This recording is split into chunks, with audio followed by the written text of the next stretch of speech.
Igan, nagkasunog sa barangay Santa Cruz sa Makati City kagabi. 5 pamilya ang nawalan ng tirahan. May unang balita si James Agustin.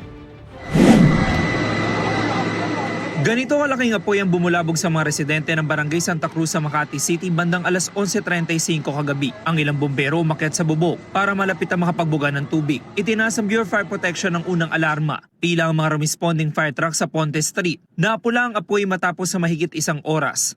Si Michelle Rose kauuwi lang galing sa Zumba. Patulog na raw sana siya nang gumamit ng banyo sa ikatlong palapag. Pagbaba ko ng second floor, naamoy ko na yung sunog. So ginising ko na yung anak ko, yung mga kapatid ko. Yung pinababa ko na yung anak ko kasi sobrang ang lakas na. Nakita nila yung may mga nagiinuman diyan sa baba. Pagkakita nila doon sa may bintana, ayun na yung sunog. Biglang lumabas na sa bintana yung sunog. Si Joel naman nasa biyenan niya na mangyari ang sunog. Pagka-uwi niya malaki na ang apoy. Iilang gamit lang ang kanilang naisalba. Sumaba lang pong gamit, pero sa taas, wala na po. Walang damit, talaga wala.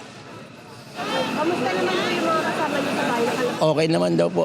Tinawagan ko naman, nasa kabilang bahay na. Nasiguro po namin na nakalabas po lahat ng mga bata at saka magulang. Wala pa kaming motibo kung anong pinagmulan ng sunog eh. Ayon sa BFP, 3 bahay ang nasunog. Apektado ang 5 pamilya, katumbas na 18 individual. Inimbestigahan pa ang sanhi ng apoy na nagsimula sa ikalawang palapag ng isang bahay. Wala dyan yung nakatira nung occupant ng pinagmula ng apoy, wala dyan. So maaari tinitingnan natin yung anggulo na luma na yung bahay. More than 60 years na yan according to Mr. Arsenio. Tapos tinitingnan din natin yung huling palit ng mga wirings. Walang nasugatan sa insidente. Tinatayang umabot sa mahigit 5 milyong piso ang pinsala sa ari-arian ayon sa BFP. Ito ang unang balita.